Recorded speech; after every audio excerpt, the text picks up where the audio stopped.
చక్రం కదా, చక్రం కింద గోశాల, విష్ణు చక్రం కింద గోశాల.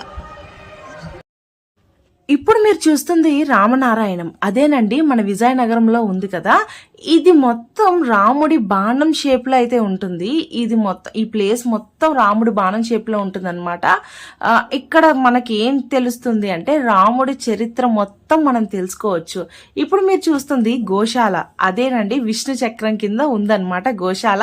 మన అందరికి గోశాల అంటే ఖచ్చితంగా ఒకళ్ళైతే మనం మిస్ అవ్వం, కృష్ణుడు లేకుండా ఏ గోశాల కూడా ఉండదు కదా. ఇక్కడికి వచ్చి వెళ్ళిన తర్వాత రాముడి చరిత్ర తెలియని వాళ్ళంటూ ఎవ్వరు ఉండరు.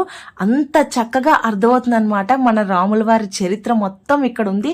ఇది రాముల వారికి మరో ఇల్లును కూడా చెప్తున్నారు. నా సజెషన్ ఏంటంటే పిల్లల్ని తీసుకొచ్చి ఇలాంటివన్నీ చూపిస్తే వాళ్ళకి ఇంకా చాలా బాగుంటుందని